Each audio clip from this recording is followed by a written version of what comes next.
Bonsoir. Et vous êtes président directeur génial génial, j'ai dit. Mais c'est ça, c'est exactement ça. Juste révélateur. Ouais, merci. De Senior Consulting Group. Qu'est-ce qui fait qu'aujourd'hui, alors on savait que forcément le viager avait une sale mentalité, enfin en tout cas une image un peu compliquée à gérer, et aujourd'hui on a l'impression que finalement c'est rentré dans les mœurs et c'est plutôt très tendance, ça a basculé d'un côté à l'autre. Oui, alors c'est complètement vrai, et c'est en train de vraiment de se propulser encore plus.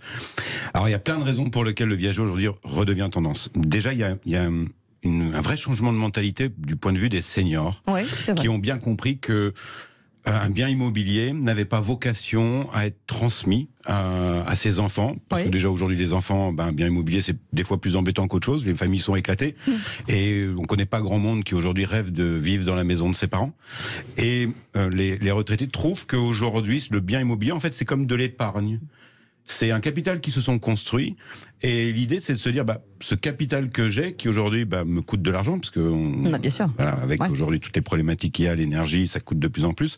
Mais c'est surtout de se dire, en fait cet argent, le viager me propose de l'utiliser aujourd'hui pour mieux vivre. Donc, et les enfants aussi se disent, mes parents sont bien chez eux, pourquoi les déloger, pourquoi aller ailleurs? Il y a le maintien à domicile, et vivre à domicile, c'est ce que tout le monde souhaite. Il y a eu l'épisode du fossoyeur qui a bien fait comprendre qu'il valait mieux éviter d'aller en EHPAD.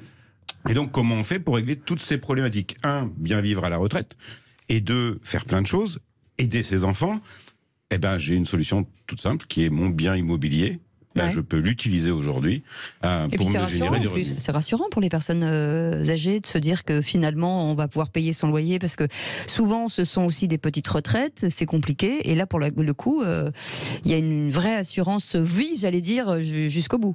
Oui, et c'est hyper rassurant, et c'est surtout quelque chose qui rentre dans quelque chose de naturel. On s'américanise peut-être un petit peu, où les Américains, eux, un bien immobilier n'est qu'un actif. Les retraités français se disent « Oui, j'ai travaillé pendant 20 ans pour se construire ce patrimoine. » Aujourd'hui, pourquoi pas l'utiliser? Enfin, ça permet de faire plein de choses. Et puis, peut-être qu'on devient un peu plus poète. Sénèque disait l'important, c'est pas la vie, c'est comment on l'emploie. C'est pas le temps de vie, c'est comment on l'emploie. On est peut-être en France en train de se dire, oui, aujourd'hui, moi, je veux bien vivre à la retraite. Je veux pas être une charge pour mes enfants. Je ne veux pas qu'ils aient à payer pour moi en maison de retraite. Et puis, je veux bien vivre à 65 ans. Alors on sera peut-être à la retraite plus tard, mais aujourd'hui on peut dire que à 62 ans en tout cas, on a encore 25 ans de vie à financer. Et il y a deux... Ce qui se passe aussi qui est très intéressant, c'est que beaucoup d'enfants ont leur propre patrimoine maintenant. Oui, c'est vrai. Et donc n'ont pas envie d'hériter de la maison. Moi, je suis dans d'une tante en banlieue. Les enfants, les nièces sont parties ailleurs. Et donc c'est la meilleure formule, parce que ça sécurise effectivement la personne qui est propriétaire. Elle sait que si elle doit aller en EHPAD, elle aura de quoi payer puisqu'elle a eu son bouquet. Elle a une rente. Elle a une rente. Ça lui permet de faire face, et elle sait qu'elle peut, y compris que le bouquet, transmettre tout de suite aux enfants une partie. Donc c'est tout avantageux. Mais je répète, ça ne peut fonctionner que si effectivement les enfants ont décidé de dire, nous on reprendra pas cette maison. Ils vont pas attendre le décès, la vente, etc. C'est ça qui est terrible. C'est vraiment le droit de succession et tout ça, parce que là on règle tout d'un coup. Parce qu'en fait tout se règle assez rapidement. C'est plutôt la ruralité, plutôt urbain finalement le viager, ou ça s'est totalement démocratisé? Totalement démocratisé et totalement décomplexé. En fait, c'est vraiment une histoire de projet de vie.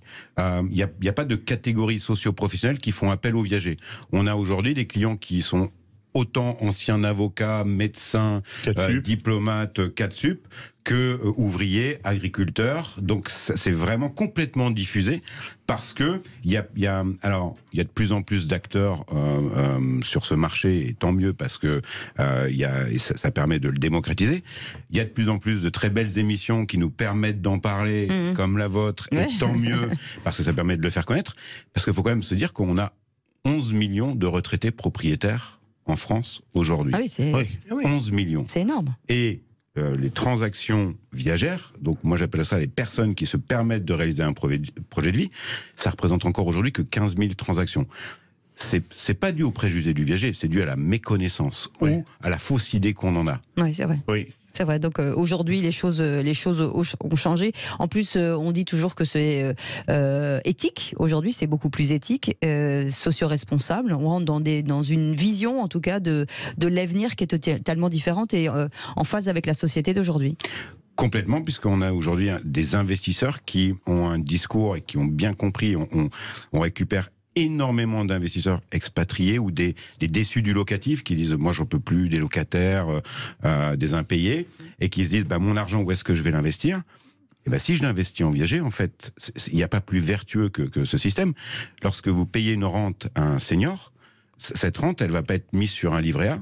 Elle va tout de suite être injectée dans la société, soit pour consommer des services, soit pour consommer des loisirs, soit pour aider ses enfants, soit pour aider ses petits-enfants. Donc en fait, ça fait circuler aujourd'hui de l'argent qui ne circulait pas avant. Donc c'est plus humain. C'est plus humain et c'est intergénérationnel. Eh ben, merci en tout cas. Ça n'a rien à voir avec le film Le Viager. J'en étais sûr. Si on pouvait juste le supprimer Il vous a fait du mal. Mais d'ailleurs, je ne vois pas de quoi vous parlez. Merci beaucoup Auré-Pierre Ouidby d'avoir été avec nous, fondateur et PDG de Senior Consulting Group. Vous pouvez aller voir sur le site internet, c'est très intéressant et il y a des belles affaires à faire et en plus on fait des jolies rencontres parce que souvent il y a des liens qui se créent entre les acheteurs et les vendeurs et ça c'est plutôt canon. Merci beaucoup Philippe.